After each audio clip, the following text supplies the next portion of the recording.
On va travailler donc sur l'allocation financement. Donc l'allocation financement, on en a déjà un petit peu parlé lorsqu'on parlait du principe du coût historique et de la valorisation notamment des biens. Et donc ici, ce qu'il faut comprendre, c'est que on va avoir un traitement un petit peu particulier en France qui risque de disparaître, c'est-à-dire de passer en charge ce qu'on appelle donc le leasing, l'allocation financement ou le crédit bail. C'est la même chose. Et donc ici, on a un traitement qui est très commun pour un étudiant français en comptabilité française, mais qu'il l'est un peu moins, par exemple, pour quelqu'un qui serait en comptabilité anglo-saxonne.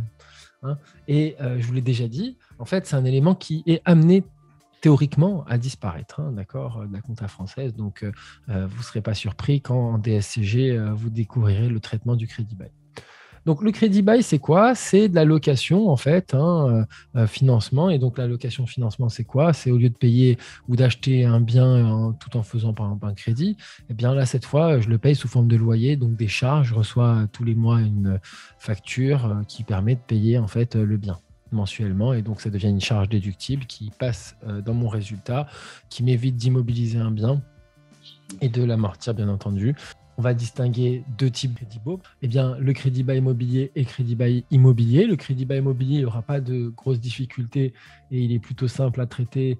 Vous allez voir que c'est plutôt rapide. Par contre, le crédit bail immobilier, là, on aura quelques difficultés et des points d'interrogation, notamment au niveau fiscal.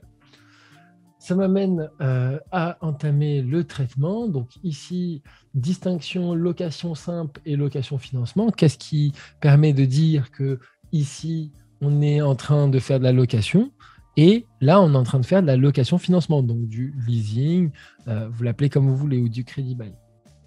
Bien, la location simple, ici, ce qu'il faut comprendre, c'est que vous allez faire comment on appelle ça, une charge, et c'est une location très simple, sans avoir d'engagement. D'accord, forcément, obligatoirement. Donc ici, le bien, théoriquement, vous n'avez pas la possibilité à la fin, par exemple, de l'acheter, de lever une option. Le crédit bail, lui, vous allez payer une part un peu plus forte au tout début, par exemple, faire un loyer, et à la fin de ce plan, vous allez avoir l'occasion, l'entreprise aura l'occasion d'acheter le bien. Donc, ici, ça c'est déjà la différence, juste pour bien comprendre pour ceux qui ne voient pas c'est quoi un crédit bail.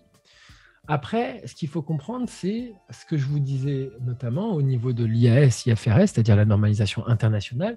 Ici, il y a une inscription au bilan. Vous devez le savoir dès maintenant un petit peu, si on vous pose la question, c'est tout à fait possible. Donc, il faut le savoir dès maintenant. Donc, cette fameuse IAS dit tout simplement que le bien est inscrit au bilan, d'accord, du locataire, comme si c'était un actif qu'il détenait. Pourquoi? Parce qu'en fait, il en a le contrôle, il en dispose, il a l'usufruit, entre guillemets, et concrètement, il a le droit d'en faire ce qu'il veut, à part le revendre, bien sûr, tant que ce n'est pas à lui, mais sinon, il l'utilise librement. Donc, c'est pour ça qu'on fait cette inscription à l'actif, notamment lorsqu'on est en IAS, IFRS, et enfin, on créera un faux amortissement et même un faux crédit pour justifier ça. Alors, le traitement comptable des contrats de location, donc comme je vous le disais en IAS IFRS, il y a cette fameuse inscription à l'actif du bien pour le locataire avec une dette d'un certain montant qui va être comptabilisée en fonction de ce qui sera dû, ce qu'on prévoit de devoir payer. Et enfin, on va avoir dans ce paiement de cette dette, on va avoir une part qui correspondra à l'amortissement de la dette, mais une part aussi qui correspondra au paiement d'un intérêt. D'accord ? Les conditions, je les ai mises là, ça vous prépare un peu à vos futures études en DSCG aussi, et vous pouvez avoir quelques questions là-dessus. Donc voilà ce qui nous permet en fait, dans les IAS IFRS, c'est-à-dire en référentiel international, de enregistrer le bien en IMO. Sinon, on pourra le passer en charge, mais en général, on répond plutôt bien aux conditions. En France, c'est plus simple pour l'instant, et vous devez avoir bien sûr cette maîtrise des deux traitements. C'est très important puisqu'on se prépare en fait, finalement, on se prépare un petit peu, c'est un peu l'idée, on se prépare à ce changement, à faire en sorte que demain les crédits baux soient traités différemment. Donc le référentiel français pour l'instant, c'est l'enregistrement en charge d'accord? Toute simple, hein. Donc, on va mettre en charge le bien et l'option d'achat permettra d'immobiliser le bien. D'accord? Donc, toutes les sommes dues qui sont payées passeront en charge tout simplement. On ne passe pas d'immobilisation. Hein, c'est important, enfin tant mieux pour l'instant. Hein, ça vous simplifie le traitement. En annexe, il faudra à chaque fois notifier la situation du crédit bail ou des crédits baux, puisqu'on peut en avoir plusieurs, donc on mettra une ligne par bien. Donc, à chaque fois, il faudra spécifier la poste de bilan du bilan concerné. Donc, ici, si c'est du matériel de transport, ben voilà, c'est le poste matériel de transport. La valeur d'origine, c'est-à-dire sa valeur d'acquisition. Le cumul des redevances, ici, globalement, de la période, de la date d'acquisition jusqu'au 1er janvier de l'exercice en cours, d'accord ? De l'exercice en cours ensuite, du 1er janvier au 31/12, c'est important que vous ayez cette petite notion, donc pour que vous puissiez compléter l'annexe, puisque ça, on vous le demande, ça revient très souvent au DCG. Le cumul des amortissements, d'accord ?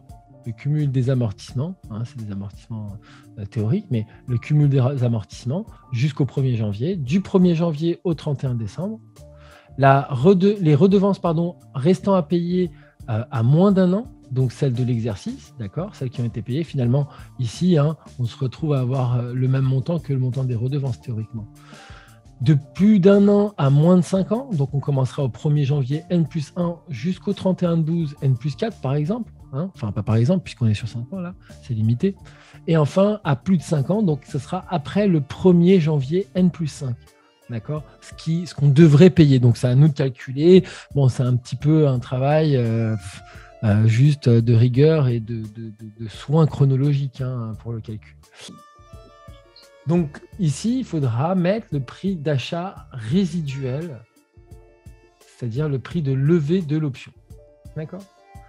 Je vous ai mis l'article du Code monétaire et financier qui demande aussi cette information, qui est obligatoire et qui précise en fait les différents éléments à présenter qui sont totalement présentés dans ce tableau que je vous ai mis ici.